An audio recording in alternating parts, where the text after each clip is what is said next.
अस्सलामु अलैकुम रहमतुल्लाहि व बरकातुहू। अज़ीज़ तालिब इल्मों, आज हमारे ब्रिज कोर्स का 14वां दिन। आइए आज हम शायरी की असनाफ़, बोलना, पढ़ना, लिखना ये मालूम करते हैं। प्यारे बच्चों, आपको शायरी की असनाफ़ में दुआ, हम्द और मनाजात इसके बारे में यहाँ पर मालूमात दी गई है। आप गौर से सुनिए, पढ़िए और इसको याद कीजिए और अपने तौर पर लिखने की कोशिश कीजिए। तो चलिए पहले दुआ किसे कहते हैं ये देखते हैं।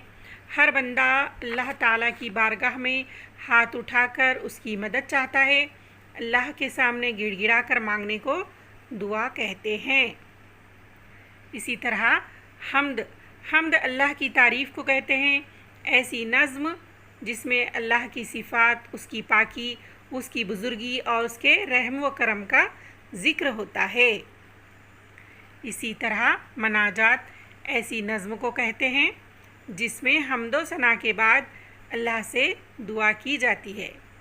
तो प्यारे बच्चों, आपको दुआ, हम्द और मनाजात इसकी तारीफ़ अच्छे से मालूम हो गई है। तो चलिए अब आपको दुआ, हम्द और मनाजात की तारीफ़ लिखना है। प्यारे बच्चों, आइए आपको यहाँ पर मश्क दी गई है जिसमें दुआ और हम्द की तारीफ़ आपको लिखना है। तो अपने तौर पर दुआ और हम्द की तारीफ़ लिखिए और वालिदैन की मदद से या उस्ताद की मदद से शायरी की दीगर असनाफ़ यानी नात और मुनक़िबत इसकी भी मालूमात हासिल करके उसको भी तहरीर कीजिए, लिखिए। तो प्यारे बच्चों, आपको दीगर किताबों में या रिसालों में या इससे पहले हमने मनाजात सिलसिला नंबर 14 में भी शायरी की अक़साम, असनाफ़ के बारे में एक वीडियो अपलोड की है।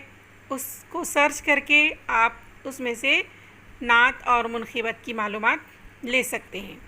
तो प्यारे बच्चों, उम्मीद करती हूँ ये आपको वीडियो समझ में आ गई होगी। तो आप 14वें दिन की मश्क कीजिए। मिलते हैं अगली वीडियो में। अल्लाह हाफ़िज़।